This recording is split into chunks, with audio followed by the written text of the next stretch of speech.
Circe, the Beautiful Witch.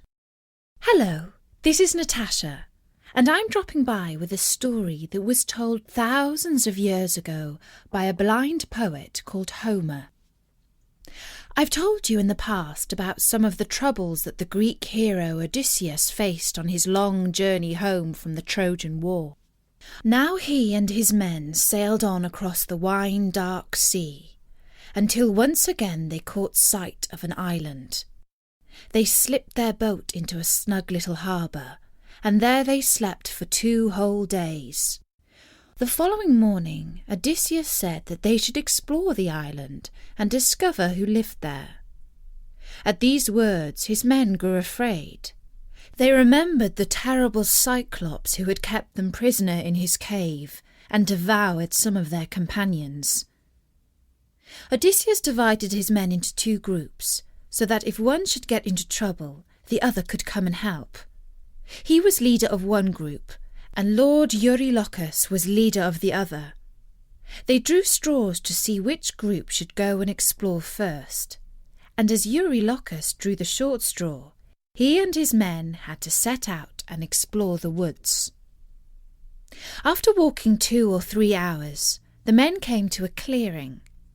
They saw a little house surrounded by wild beasts, wolves, leopards and lions. One of the leopards sprang towards Eurylochus. He thought he was about to die, but instead of eating him, the leopard rubbed up against him like a cat and purred. The window of the house was open, and inside a woman was singing. Her voice was mysterious but very beautiful, and the men felt themselves being drawn towards the house, for they all longed to see if the woman was as wonderful as her voice.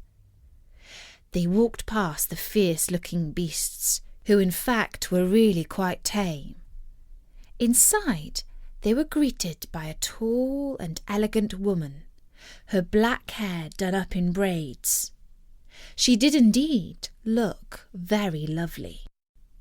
Her name was Circe, and she invited the men to sit down at her table and drink some of her soup. They readily agreed. As they drank the soup, Eurylochus said, "When I drew the short straw, I cursed my bad luck. But how wrong I was! Our hostess is not so terrible after all, amen?" But they did not realise that though she was beautiful, Circe was in fact a witch. She had slipped a magic potion into their soup, and when they had finished drinking it, she rapped the table with a magic wand and said, "Now, you swine, be off to the pigsty where you belong." The men looked astonished. "Madam, did you just call us pigs?" asked Eurylochus. But Circe just laughed in reply, for the nose of Eurylochus was already growing into a pink snout, and his hands were becoming hairy trotters. In fact, all his men were swiftly turning into pigs. They tried to weep and cry out, but all they could do was snort and squeal. "Now do as I say," cried Circe. "Pigs belong in the sty, not in my kitchen. Be off with you." And off they trotted to their new home. When the men did not return to the ship, Odysseus grew worried, and he decided to go and search for them. He set out across the island in the direction of the smoke he had seen from the cottage. While he was walking through the woods, he met a young man, more of a boy, whose beard was still soft and downy on his face. "Stranger, what are you doing here?" asked the young man. "I'm going in search of my men who are lost," said Odysseus. "No doubt they are guests of the lovely Circe. You won't find them in her house, but outside in the pigsty. For beautiful though she is really a witch, and she turns men into beasts. And if you step inside her house, she will turn you into a pig too." "My men turned into pigs!" exclaimed Odysseus. "Is this how you treat guests on this island?" The young man did not reply, but he took a small plant out of his knapsack and handed it to Odysseus. Its stem was black, and its flower as white as milk. "Eat this," he said.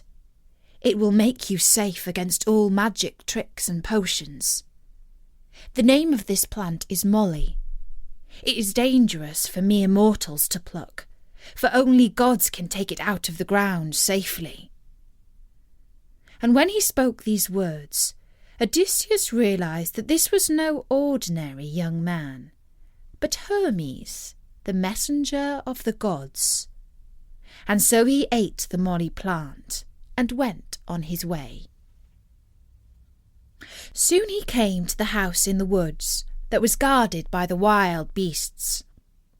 Circe's lovely singing voice drifted out through the window, and Odysseus walked boldly past the beasts and into the house. Inside, he was greeted by the beautiful witch, who told him to sit down and try some of her soup.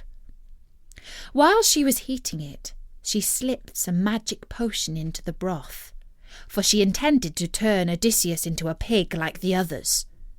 She gave the soup to him, and he drank it all down, and then she took out her wand and rapped the table with it. "Now be off with you to the sty, pig face!" But Odysseus did not turn into a pig. Instead, he leapt to his feet, drew his sword, and rushed at Circe. She, terrified, let out a shriek and fell to his feet, begging for mercy.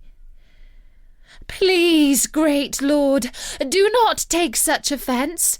It was just my strange sense of humour. It comes from living alone so long here in the woods with nothing but wild beasts for company. It is many years since I have seen a strong, brave man like you. Come, let me kiss you." Odysseus let the beautiful witch kiss him, but all the time he was watching to see that she did not try any more of her tricks. She called her servant girls and commanded them to prepare a bath for their visitor. They brought hot and cold water and mixed the bath until it was just right. And when Odysseus had bathed and rested, he found that they had prepared a delicious meal for him. "Come, why do you look so sad?" asked Circe. "Let us eat together and wash the food down with honeyed wine." "How can a leader eat?" asked Odysseus, "when he knows that his companions are living outside in the muddy pigsty?" And when he spoke these words, Circe knew that it was no use pretending any longer that she was anything other than a witch. She went out to the pigsty and rubbed a magic ointment into the animals. Then she waved her wand, and they began to change back into men, only younger and better looking than they were before. And they began to weep, for what they had been through was truly terrible. When they had recovered, Odysseus went back to the ship to fetch the rest of his men. They were all united at Circe's house, and sat down to a wonderful feast of celebration. The Greeks stayed with the witch Circe for an entire month, and she didn't try any more of her magic tricks on them. One morning, Odysseus spoke to her. "Oh, beautiful enchantress, too long have we enjoyed your hospitality. We must continue our journey to our home on the rocky island of Ithaca. But unfortunately we are completely lost. We do not know these seas. Can you direct us by the safest route?" And Circe replied, "Lord Odysseus, if it were up to me, I would keep you here always. But I understand that you must be on your way to your home and your lovely wife, Queen Penelope. There is no safe route for you and your men to return home. For when you leave here, you must pass through a narrow strait between the rocks of Scylla and the whirlpool of Charybdis. Both are perilous, for Scylla is a many-armed monster who yelps like her dog. If you sail close to her cliffs, she will reach down and grab some of your men and shove them into her mouth. But if you sail too close to the whirlpool of Charybdis, your entire boat will be sunk down to the bottom of the sea, and all of you will drown. It is a terrible choice to make, but you are a leader. So plot your course as you see best.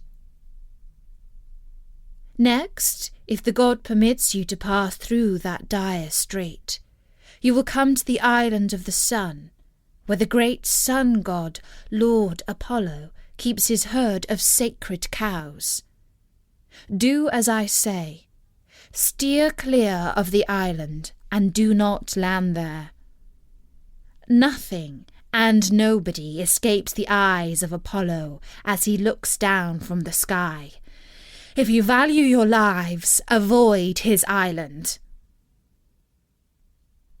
And so Odysseus and his men said farewell to the lovely Circe, and sailed on their way. After 3 days, just as she had foretold, they reached the narrow passage that she had described. Up on the cliffs they could hear the monster Scylla yelping like a dog that had been left tied up for too long. As they drew near, they could hear the terrible gurgling sound of the whirlpool Charybdis. "This is indeed a terrible choice," thought Odysseus. "But the lesser evil is to lose some of my men than for us all to drown. Therefore I must chart my course closer to the cliffs than the whirlpool." He did not tell his men about Scylla, in case they lost heart and put down their oars. All his men's eyes were on the dreadful whirlpool, gurgling like a cauldron. The men rowed as hard as they could, but as they passed beneath Scylla, she reached down to the ship. Odysseus fought her with his spear, desperately trying to stab at her arms, but he could not prevent her snatching up 6 of his men. The others rowed on, crying for their companions.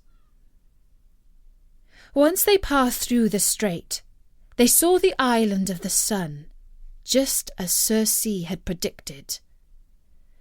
"Thank heavens for land!" cried the men. But Odysseus tried to tell them it was no good.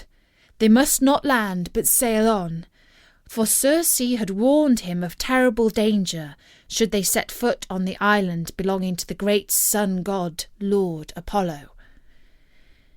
"Are you a slave driver?" cried out Lord Eurylochus. "In your rush to reach home, you deny us all rest? We are all still grieving for our 6 lost companions. You cannot order us to sail on. We will surely die of sadness and exhaustion." And seeing that the men meant rebellion, Odysseus allowed the ship to land with great misgiving in his heart. They found the island was covered in green fields, and that fat cattle were grazing. The men waited for Odysseus to fall asleep, and then they killed 2 cows and ate roast meat on the beach.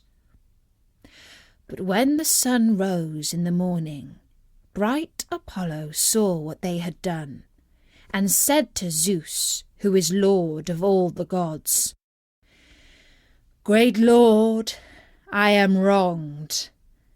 These rascals and ruffians who crew the ship of that tricky Greek Odysseus have killed the sacred cattle that bring joy to my heart, If you will not punish them, I shall go down to the land of the dead and light up the gloomy underworld. No more shall I shine in the skies above the world." And when Zeus heard these words, he replied, "It is indeed a crime to take what rightly belongs to the gods. When these men set sail tomorrow, I shall hit their boat with a burning thunderbolt." The next day, Odysseus told his men to set sail. When they were out at sea, the sun disappeared behind a black cloud. The dark skies filled with lightning, and an electric flash shot down from the hand of Lord Zeus and hit their boat, ripping it in two. All the men fell into the raging sea. Odysseus clung for his life to the broken mast of the ship, and somehow survived the storm.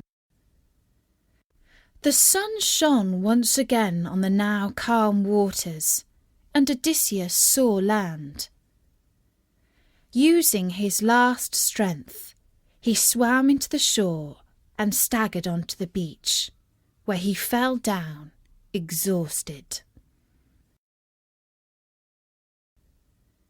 And that was the story of Circe, the beautiful witch. Bertie says that appearances can deceive. You can never be sure that just because somebody looks nice, that they might not secretly be a witch.